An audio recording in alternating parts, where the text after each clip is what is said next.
మీ parent Upender. ఏం చేస్తుంటారు? Tea shop. ఇదే టీ షాప్ మీదేనా? ఓకే. ఎక్కడ బేసికల్ ఉండేది మీరు? కొత్తగూడ. కొత్తగూడలో. ఊరు వరంగల్. ఊరు వరంగల్. ఓకే. ఇప్పుడు పార్లమెంట్ ఎలక్షన్స్లో ఎవరు గవర్నమెంట్ ఫామ్ చేస్తారనుకుంటారు? రాహుల్ గాంధీ. ఎట్లా? రాహుల్ గాంధీ పెట్రోల్ డీజిల్ ఇవన్నీ రేట్లు పెంచండుగా మోడీ. అది ఈడొస్తే రేట్లు తగ్గిస్తాడు. రేట్లు తగ్గిస్తాడు ఖచ్చితంగా. ఖచ్చితంగా తగ్గిస్తాడు. అందులోటి కాంగ్రెస్ గవర్నమెంట్ కూడా మంచి పనులు చేస్తాడు. ఎందుకు బీజేపీ పాలన డెవలప్మెంట్ కాలేదంటారా? ఆ బీజేపీ పాలన అంటే 8 సంవత్సరాలకి 8 నెలల కింద అరెస్ట్ చేయాలి కవితని. బీజేపీ బీఆర్ఎస్ ఒకటైంది, అందుకని అరెస్ట్ చేయాలి. ఇప్పుడు ఎలక్షన్ మూమెంట్లో ఇప్పుడు అరెస్ట్ చేసిండు. కానీ అట్లా అరెస్ట్ చేయడం రైట్ అంటారా? ఆయన తప్పు చేసింది అంటారా కవిత? తప్పు చేసిందిగా, కుంభకోణం, మందు కుంభకోణం. అది రియల్ రైట్ అంటారా? రైటే. చట్టం పని చేసుకుంటే పోద్ది కదా. మా కాంగ్రెస్ వాళ్ళని దుమ్మెచ్చి పోసుడు ఎందుకు? కానీ మరి అట్లా చూసుకుంటే ఇప్పుడు కవితను తిహాజీలకు పంపిస్తా అంటారు. దాని మీద మీ అభిప్రాయం ఏంటిది?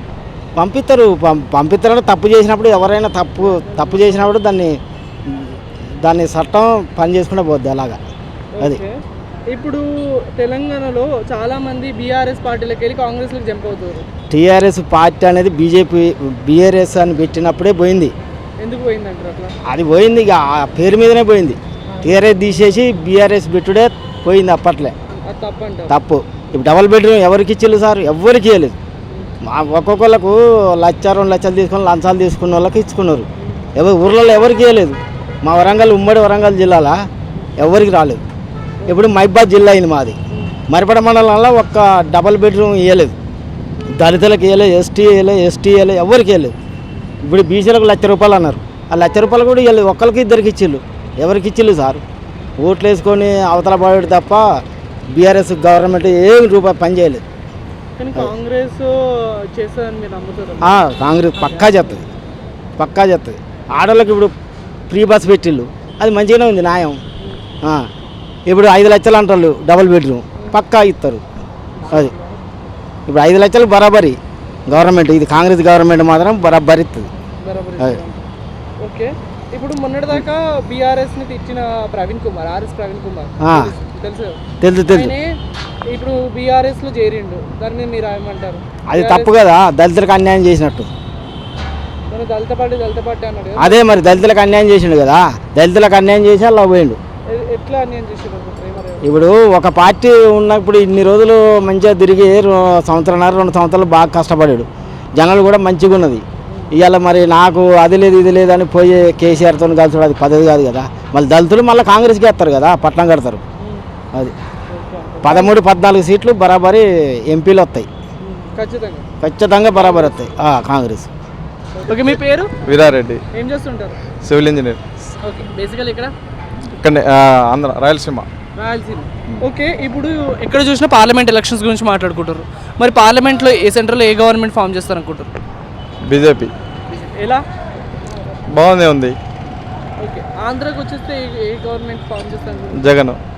ఎందుకు అంత ఖచ్చితంగా జగన్? పథకాలు అన్నీ వస్తున్నాయి కదా అందరికి, సామాన్య ప్రజలు అన్ని పథకాలు అందుతున్నాయి. పెన్షను, ఆరోగ్యశ్రీ, విద్యా దీవెన, విద్యా కానుక. కాదు అంటే పవన్ కళ్యాణ్ గారు అయినా కానీ, తర్వాత చంద్రబాబు గారు అయినా కానీ, తర్వాత బీజేపీ అయినా, ముగ్గురు కూటమిగా అయ్యి ఓడించాలని చూస్తారు. అది సక్సెస్ కాదంటారా? కాదు. ఎందుకు కాదంటారు? ఎప్పటి నుంచో చూసిందే కదా, ఇలా 10సారి రావడం ఓడిపోవడం కామన్ అయిపోయింది.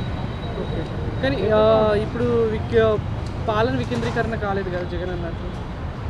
ఎందుకు కాలేదు? జనాలు మీరు పేద ప్రజలను అడిగితే కనుక వాళ్ళే చెప్పేస్తారు మీకు జగన్ గెలుస్తాడా చంద్రబాబు గెలుస్తాడా అని చెప్పి. అంత ఖచ్చితంగా ఏమంది కానీ అదే చెప్తున్నా కదా, పథకాలు అందినాయి. కరోనా టైంలో కూడా ప్రజలకి ఇచ్చిన పథకాలు అయితే అందజేసినాడు. దాని ద్వారా అతనికి మంచి పేరే కానీ చెడ్డ పేరు అయితే రాలేదు. నేషనల్లో బీజేపీ అయినా కానీ కాంగ్రెస్కి అంత పట్టున్న నాయకులు అయితే ఎవరు లేరు. ఇప్పుడు తెలంగాణలో ఏదో పేద ప్రజల వల్ల తెలంగాణలో కాంగ్రెస్ వచ్చింది, కానీ లేకపోతే కాంగ్రెస్ కూడా వచ్చేది కాదు. రీజన్ ఏముంది, ఇక్కడైతే కనుక బీఆర్ఎస్ ప్రభుత్వం అయితే కనుక చేసిన అభివృద్ధి అలా కనపడింది. అందువల్లనే పేద ప్రజలకి అది అందలేదు. ఓన్లీ డెవలప్మెంట్ అనేది కనపడింది బీఆర్ఎస్ ప్రభుత్వం. ఓకే, ఇప్పుడు పార్లమెంట్ ఎలక్షన్స్ ముందు కవితను అరెస్ట్ చేసి తెలంగాణలో, అది పార్లమెంట్ ఎలక్షన్ మీద ప్రభావం చూపించే అవకాశం ఉందంటారా? ఉండదు. అది టీఆర్ఎస్, ఎందుకంటే ఇది ఒక బీజేపీ టీఆర్ఎస్ కలిసిపోతాయేమో అని అనుకుంటున్నాను నేనైతే. అంటే సెంటిమెంట్ వర్కౌట్ అవ్వడానికి. ఓకే, ఇప్పుడు మొన్నటిదాకా చాలామంది పార్టీలు చేంజ్ అవుతారు. ఇప్పుడు పార్లమెంట్ ఎలక్షన్స్ వచ్చినాయంటే, అసెంబ్లీ ఎలక్షన్స్ వచ్చినాయంటే చాలామంది పార్టీలు చేంజ్ అవుతారు. అది న్యాయం అంటారా?